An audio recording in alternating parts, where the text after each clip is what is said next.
मेरे टॉपर्स कैसे हो आप? बड़े भाई साहब क्लास 10th हिंदी भाग 3 धीरे धीरे करके आपको चैप्टर पढ़ा रही हूँ बेटा, ताकि आप साथ साथ किताब से पढ़ो, अंडरलाइन कर लो। ठीक है, तो पिछली वीडियोस में जाके देख लेना अगर आप ये पहली बार वीडियो आपके सामने आई है तो। कह दिया, यहाँ तक हमने पढ़ लिया था, अब आगे बढ़ते हैं। कह दिया समय की पाबंदी, थोड़ा बता देती हूँ, यहाँ बड़े भाई छोटे भाई को समझा रहे हैं, ये बड़े भाई के डायलॉग हैं। कह दिया समय की पाबंदी पर एक निबंध लिखो। निबंध मतलब एक पैराग्राफ लिखो जो 4 पन्नों से कम न हो। अब आप कॉपी सामने खोलो, कलम हाथ में लिए, उसके नाम को रोइए। मतलब सिर्फ टॉपिक ही सोचते रह जाओगे, लिखोगे कैसे जब तक कि ज्ञान न होगा, बुद्धि न होगी। कौन नहीं जानता कि समय की पाबंदी बहुत अच्छी बात है, इससे आदमी के जीवन में संयम आ जाता है, एक ठहराव आ जाता है, दूसरों का उस पर स्नेह होने लगता है, प्यार होने लगता है दूसरों का, और उसके कारोबार में उन्नति होती है। और अगर वो काम कर रहा है, कोई बिजनेस कर रहा है, तो उसमें उन्नति होती है। उन्नति मतलब प्रोग्रेस होती है। लेकिन इस जरा सी बात पर 4 पन्ने कैसे लिखे? जो बात एक वाक्य में कही जा सकती है, उसे 4 पन्नों में लिखने की जरूरत? मैं तो इसे हिमाकत कहता हूँ। हिमाकत, बड़ी हिम्मत करना। यह तो समय की किफायत नहीं, किफायत मतलब बचत, बल्कि उसका दुरुपयोग है, कि दुरुपयोग कर रहे हो व्यर्थ में। व्यर्थ मतलब बेकार में, अपनी किसी बात को व्यर्थ में, किसी बात को ठूस दिया जाए। हम चाहते हैं कि आदमी को जो कुछ कहना हो चटपट कह दे और अपनी राह ले, मगर नहीं, आपको 4 पन्ने रोने पड़ेंगे, रंगने पड़ेंगे, सॉरी, आपको 4 पन्ने रंगने पड़ेंगे। मतलब आप उस स्याही से लिखो उन 4 पन्नों को, तब आपको नंबर मिलेंगे। और यहाँ बड़े भाई कहना चाह रहे हैं कि समय का दुरुपयोग क्यों हो रहा है भाई, थोड़ी सी शब्दों में बात कह दो, खत्म करो। चाहे जैसे लिखिए, और पन्ने भी पूरे फुलस्केप आकार के, पूरे बड़े पेज थे। यह छात्रों पर अत्याचार नहीं तो और क्या है। अनर्थ तो यह है, अनर्थ मतलब बुरा, तो यह है कि कहा जाता है संक्षेप में लिखो। संक्षेप में मतलब छोटा करके लिखो, और फिर भी 4 पन्ने मांग रहे। ये तो और बड़ा अनर्थ है, जिसका कोई अर्थ ना हो उसे अनर्थ कहते हैं बेटा। संक्षेप में एक निबंध लिखो, 4 पन्नों से कम न हो। ठीक, संक्षेप में तो 4 पन्ने हुए, नहीं शायद 100-200 पन्ने लिखवाते। तेज भी दौड़िए और धीरे धीरे भी। उल्टी बात है या नहीं? बालक भी इतनी सी बात समझ सकता है, लेकिन इन अध्यापकों को इतनी तमीज भी नहीं, इनको इतनी तमीज नहीं है कि हमसे 4 पन्ने लिखवा रहे हैं। उस पर दावा है कि हम अध्यापक हैं। मेरे दर्जे में, दर्जे मतलब क्लास, मेरे दर्जे में आओगे लाला तो ये सारे पापड़ बेलने पड़ेंगे। बड़ा भाई छोटे भाई को समझाते हुए कह रहा है, लाला मेरे दर्जे में आओगे तो ये सारे पापड़ बेलने पड़ेंगे। इस तरीके से मुश्किल बता रहे हैं बड़े भाई छोटे भाई को एग्जाम पास होने के लिए। और तब आटे दाल का भाव मालूम हो जाएगा। ये बेटा एक मुहावरा है, आटे दाल का भाव मालूम होना मतलब असलियत से वाकिफ होना। इस दर्जे में अव्वल आ गए हो, अव्वल मतलब फर्स्ट आ गए हो, तो जमीन पर पांव नहीं रखते। देखो बेटा, इसके नीचे बिंदी है ना, तो इसे ज पढ़ेंगे, जमीन। इसीलिए मेरा कहना मानिए, लाख फेल हो गया हूं लेकिन तुमसे बड़ा हूं। संसार का मुझे तुमसे कहीं ज्यादा अनुभव है। जो कुछ कहता हूं उसे गिरह बांधिए, उसे गांठ बांध लो, और नहीं तो बाद में पछताओगे। ऐसे बड़े भाई छोटे भाई को समझा रहे हैं। स्कूल का समय निकट था, नहीं ईश्वर जाने यह उपदेश माला कब समाप्त होती। तो छोटा भाई बड़ा खुश कि स्कूल का टाइम होने वाला है, तो ये उपदेश अब खत्म हो जाएगा, नहीं तो मैं तो फंसा पड़ा हूँ भाई के सामने। भोजन आज मुझे निस्वाद सा लग रहा था, भोजन में कोई स्वाद नहीं आ रहा था, क्योंकि झाड़ पड़ रही थी ना, सुनने को मिल रहा था। जब पास होने पर तिरस्कार हो रहा है, तो फेल हो जाने पर तो शायद प्राण ही ले लिए जाएंगे। कि पास होने पे भी बेइज्जती हो रही है, फेल होने पे तो भाई मेरे प्राण ही ले लेगा। भाई साहब ने अपने दर्जे की पढ़ाई का जो भयंकर चित्र खींचा था, उसने मुझे भयभीत कर दिया। मैं डर गया था भाई की पढ़ाई को देख के। स्कूल छोड़कर घर नहीं भागा, यही ताज्जुब है। ताज्जुब मतलब हैरानी की बात है कि मैं स्कूल छोड़ के घर नहीं भागा, लेकिन इतने तिरस्कार पर भी पुस्तकों में मेरी अरुचि, रुचि होता है आपका इंटरेस्ट, और अरुचि अ लगाते ही ना बेटा विपरीतार्थक शब्द बन जाता है। तो अरुचि मतलब रुचि नहीं होना, जो कि तो बनी रही। मेरी रुचि नहीं थी पुस्तकों में, मैं तो सिर्फ खेलता कूदता रहता था। खेल कूद का कोई अवसर हाथ से न जाने देता, पढ़ता भी पर बहुत कम, बस इतना कि रोज टास्क पूरा हो जाए। टास्क इंग्लिश का शब्द है, जो भी गिवन टास्क पूरा हो जाए, और दर्जे में जलील न होना पड़े, कि बेइज्जत ना होना पड़े मुझे। अपने ऊपर जो विश्वास पैदा हुआ था वह फिर लुप्त हो गया, और फिर चोरों का सा जीवन कटने लगा। लुप्त हो गया मतलब फिर खो गया। फिर सालाना इम्तिहान हुआ, एनुअल एग्जाम हुए, और कुछ ऐसा संयोग हुआ कि मैं फिर पास हुआ और भाई साहब फिर फेल हो गए। मैं फिर पास हुआ और भाई साहब फिर फेल हो गए। तो पहले 2 दर्जे बीच में थे, 7वीं और 8वीं, अब ये 8वीं में आ गए और भाई साहब अभी 9वीं में ही फिर से फेल हो गए। मैंने बहुत मेहनत नहीं की, पर न जाने कैसे दर्जे में अव्वल आ गया। मुझे खुद अचरज हुआ, हैरानी हुई कि मैंने तो इतनी मेहनत भी नहीं की थी। भाई साहब ने प्राणांतक परिश्रम किया, प्राणांतक मतलब प्राणों के अंत होने तक इतनी ज्यादा मेहनत की। कोर्स का एक एक शब्द चाट गए थे। 10 बजे रात तक इधर, 4 बजे भोर से उधर, मतलब रात तक 10 बजे तक पढ़ते थे, 4 बजे सुबह पढ़ने लग जाते थे, 6 से 9:30 तक स्कूल जाने के पहले। मुद्रा कांतिहीन हो गई थी, मगर बेचारे फेल हो गए। मुद्रा कांति मतलब चेहरे की चमक ही उड़ गई थी, इतना पढ़ रहे थे बड़े भाई साहब, पर फेल हो गए। मुझे उन पर दया आती थी। नतीजा सुनाया गया तो वे रो पड़े और मैं भी रोने लगा। अपने पास होने की खुशी आधी हो गई। मैं भी फेल हो गया होता तो भाई साहब को इतना दुख न होता, लेकिन विधि की बात कौन टाले। अब छोटा भाई देखो बड़े भाई के लिए फेल होने को भी तैयार है। मेरे और भाई साहब के बीच में अब केवल 1 दर्जे का अंतर और रह गया। मेरे मन में एक कुटिल भावना उदय हुई कि कहीं भाई साहब 1 साल और फेल हो जाए तो मैं उनके बराबर हो जाऊं। फिर वह किस आधार पर मेरी फजीहत कर सकेंगे, बेइज्जती। कुटिल मतलब एक बुरी धारणा है कि भाई साहब एक बार और फेल हो जाए और मैं भी इनके दर्जे में क्लास 9 में पहुंच जाऊं। लेकिन मैंने इस विचार को दिल से बलपूर्वक निकाल डाला कि नहीं, मुझे ऐसा नहीं सोचना चाहिए। आखिर वह मुझे मेरे हित के विचार से ही तो डांटते हैं, हित मतलब भला करने के लिए। मुझे इस वक्त अप्रिय लगता है अवश्य, बेशक इस वक्त मुझे बुरा लग रहा है भाई साहब का डांटना, लेकिन वो मेरे भले के लिए डांट रहे हैं अवश्य। मगर ये शायद उनके उपदेशों का ही असर है कि मैं दनादन पास होता जाता हूँ और इतने अच्छे नंबरों से। उनके उपदेशों के असर से ही शायद मैं पढ़ रहा हूँ और दनादन पास होता जा रहा हूँ अच्छे नंबरों से।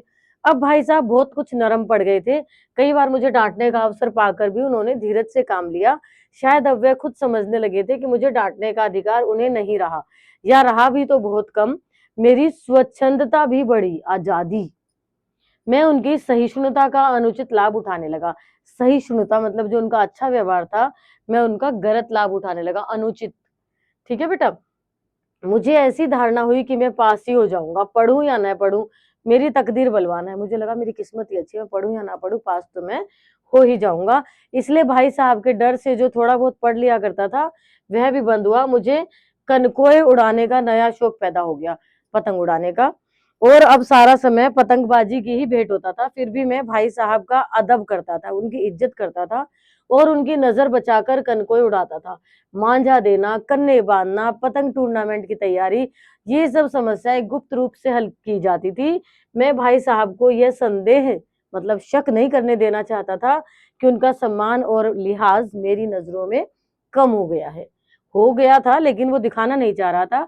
एक दिन संध्या समय, संध्या मतलब शाम का समय, हॉस्टल से दूर मैं एक कनकुआ लूटने बेतहाशा दौड़ा जा रहा था। आंखें आसमान की ओर थी और मन आकाशगामी पथिक की ओर। वो आकाश में जो पतंग उड़ती जा रही थी वहां मेरी आंखें थी और मैं दौड़ता जा रहा था। जो मंद गति से झूमता पतन की ओर चला आ रहा था, मानो कोई आत्मा स्वर्ग से निकलकर विरक्त मन से नए संस्कार ग्रहण करने जा रही हो। ये आपके पेपर में आ सकता है बेटा कि कनकोए की तुलना किससे की गई थी। ये लाइन अंडरलाइन कर लो, मार्क कर लो, लिख लो। बालकों की पूरी सेना लग्गे और झाड़दार बांस लिए इनका स्वागत करने को दौड़ी आ रही थी कि कैसे हम इस पतंग को लूट लें। किसी को भी अपने आगे पीछे की खबर न थी। सभी मानो उस पतंग के साथ ही आकाश में उड़ रहे थे, जहां सब कुछ समतल है, सब कुछ एक जैसा है, ना मोटर कारें हैं, न ट्राम, न गाड़ियां। सहसा भाई साहब ने से मेरी मुठभेड़ हो गई। मैं भाई साहब से ही टकरा गया, जो शायद बाजार से लौट रहे थे। उन्होंने वही हाथ पकड़ लिया और उग्र भाव से बोले, थोड़ा गुस्से में बोले, इन बाजारी लोंडों के साथ ढेले के कनकोई के लिए दौड़ते तुम्हें शर्म नहीं आती? कि क्यों इन बाजार के लोंडों के साथ तुम ढेले भर के एक कनकोई के लिए, एक पतंग के लिए दौड़ रहे हो? तुम्हें शर्म नहीं आती? तुम्हें इसका भी कुछ लिहाज नहीं कि अब नीची जमात में नहीं हो बल्कि 8वीं जमात में आ गए हो और मुझसे केवल 1 दर्जा नीचे हो? आखिर आदमी को कुछ तो अपनी पोजीशन का ख्याल रखना चाहिए। एक जमाना था कि लोग 8वां दर्जा पास करके नायब तहसीलदार हो जाते थे। मैं कितने ही मिडिलचियों को जानता हूँ जो आज अव्वल दर्जे के डिप्टी मजिस्ट्रेट या सुपरिटेंडेंट हैं। कितने ही 8वीं जमात वाले हमारे लीडर और समाचार पत्रों के संपादक हैं। बड़े बड़े विद्वान उनकी मातही में काम करते हैं, मातही मतलब जी हुजूरी में, और तुम उसी 8वें दर्जे में आकर बाजारी लोंडों के साथ कनकोई के लिए दौड़ रहे हो। मुझे तुम्हारी इस कम अकली पर दुख होता है। किसने समझाया? बड़े भाई ने समझाया। तुम ज़हीन हो, मतलब तुम एक अच्छे घर से हो, इसमें शक नहीं, लेकिन वह ज़ेहन किस काम का जो हमारे आत्मगौरव की हत्या कर डाले? तुम अपने दिल में समझते होगे मैं भाई साहब से महज एक दर्जा नीचे हूँ और अब उन्हें मुझको कुछ कहने का हक नहीं है, लेकिन यह तुम्हारी गलती है। मैं तुमसे 5 साल बड़ा हूँ, और चाहे आज तुम मेरी ही जमात में आ जाओ और 1 साल बाद मुझसे बेशक आगे भी निकल जाओ, तुम में और मुझ में 5 साल का जो अंतर है उसे तुम क्या खुदा भी नहीं मिटा सकता। मैं तुमसे 5 साल बड़ा हूं और हमेशा रहूंगा। मुझे इस जिंदगी का जो तजुर्बा है वो हमेशा तुमसे 5 साल ज्यादा रहेगा। तुम मेरी बराबरी कभी नहीं कर पाओगे, चाहे तुम एमए और डी फिल और डीलिट ही क्यों ना हो जाओ। समझ किताबें पढ़ने से नहीं आती, दुनिया देखने से आती है। हमारी अम्मा ने कोई दर्जा नहीं पास किया था और दादा भी शायद 5वीं 6ठी जमात के आगे नहीं गई, लेकिन हम दोनों चाहे सारी दुनिया की विद्या पढ़ ले, अम्मा और दादा को हमें समझाने और सुधारने का अधिकार हमेशा रहेगा, क्योंकि वो बड़े हैं और उनसे बड़े होने का दर्जा कोई नहीं छीन सकता। केवल इसलिए नहीं कि वे हमारे जन्मदाता हैं, बल्कि इसलिए कि उन्होंने दुनिया को हमसे ज्यादा देखा है। उन्हें हमसे ज्यादा तजुर्बा है, तजुर्बा मतलब एक्सपीरियंस। और रहेगा अमेरिका में किस तरह की राज व्यवस्था है, और 8वें हेनरी ने कितने ब्याह किए, और आकाश में कितने नक्षत्र हैं, यह बातें चाहे उन्हें न मालूम हो, लेकिन हजारों ऐसी बातें हैं जिनका ज्ञान उन्हें हमसे और तुमसे ज्यादा है। दैव न करे आज मैं बीमार हो जाऊं तो तुम्हारे हाथ पांव फूल जाएंगे। दादा को तार देने के सिवा तुम्हें कुछ और न सूझेगा। तार देना मतलब दादा को इन्फॉर्म करना, पहले तार दे के इन्फॉर्मेशन दी जाती थी, फोन नहीं थे ना बेटा। लेकिन तुम्हारी जगह दादा हो तो किसी को तार न दे, न घबराए, न बदहवास हो, पहले खुद मर्ज पहचान कर मतलब बीमारी पहचान कर इलाज करेंगे, उसमें सफल न हुए तो किसी डॉक्टर को बुलाएंगे। बीमारी तो खैर बड़ी चीज है, हम तुम तो इतना भी नहीं जानते कि महीने भर का खर्च महीना भर कैसे चले। जो कुछ दादा भेजते हैं उसे हम 20-22 तक खर्च कर डालते हैं, फिर पैसे पैसे को मुहताज हो जाते हैं, मतलब कोई दे दे कहीं से, ऐसे हम हो जाते हैं डिपेंडेंट। नाश्ता बंद हो जाता है, धोबी और नाई से मुंह चुराने लगते हैं। लेकिन जितना आज हम और तुम खर्च कर रहे हैं उसके आधे में दादा ने अपनी उम्र का बड़ा भाग इज्जत और नेकनामी के साथ निभाया है, बहुत इज्जत के साथ, क्योंकि दादा मैनेज करना जानते हैं और कुटुंब का पालन किया है। कुटुंब मतलब परिवार, कुटुंब का पालन किया है जिसमें सब मिलकर 9 आदमी थे। अपने हेडमास्टर साहब ही को देखो, एमए है कि नहीं, और यहाँ के एमए नहीं, ऑक्सफोर्ड के 1000 रुपए पाते हैं, लेकिन उनके घर का इंतजाम कौन करता है? उनकी बूढ़ी माँ। हेडमास्टर साहब की डिग्री यहाँ बेकार हो गई। पहले खुद घर का इंतजाम करते थे, खर्च पूरा नहीं पड़ता था, कर्जदार रहते थे। जब से उनकी माता जी ने प्रबंध अपने हाथ में लिया है, जैसे घर में लक्ष्मी आ गई। तो भाईजान यह गरूर दिल से निकाल डालो कि तुम मेरे समीप आ गए, तुम मेरे पास आ गए। दर्जे में बेशक आ जाओगे, बेशक मुझसे आगे बढ़ जाओ, लेकिन समझ में तो मुझसे पीछे ही रहोगे। और अब देखते हैं तुम बेराह न चलने पाओगे, अगर बेराह मतलब अलग रास्ते पे। तुम यूं न मानोगे तो मैं थप्पड़ दिखाकर इसका भी प्रयोग कर सकता हूँ कि मैं ऐसे भी तुझे ठीक कर सकता हूँ। मैं जानता हूं तुम्हें मेरी बातें जहर लग रही है। मैं उनकी इस नई युक्ति से नतमस्तक हो गया, झुक गया भाई के सामने, हाथ जोड़कर नहीं पर दिल ही दिल झुक गया कि भाई सही कह रहे हैं। मुझे आज सचमुच अपनी लघुता का अनुभव हो गया, लघुता मतलब छोटेपन का। और भाई साहब के प्रति मेरे मन में श्रद्धा उत्पन्न हुई, इज्जत उत्पन्न हुई, श्रद्धा। मैंने सजल आंखों से कहा, हरगिज नहीं, आप जो कुछ फरमा रहे हैं, आप जो कुछ कह रहे हैं वह बिल्कुल सच है और आपको उसके कहने का अधिकार है। ये देखो, ये पतंग लूटते हुए जा रहे थे, तब बड़े भाई से टकराए थे और फिर बड़े भाई ने समझाया था। भाई साहब ने मुझे गले से लगा लिया और बोले, मैं कनकोई उड़ाने से मना नहीं करता, पतंग उड़ाने से मना नहीं करता, मेरा भी जी ललचाता है, लेकिन क्या करूं, खुद बेराह चलूं तो तुम्हारी रक्षा कैसे करूं? अगर मैं खुद ही गलत चलूंगा तो मैं तुम्हारी रक्षा कैसे करूंगा? यह कर्तव्य भी तो मेरे सर पर है कि जैसा तुम मुझे देखोगे वैसा ही तुम करोगे। संयोग से उसी वक्त एक कटा हुआ कनकुआ हमारे ऊपर से गुजरा, उसकी डोर लटक रही थी।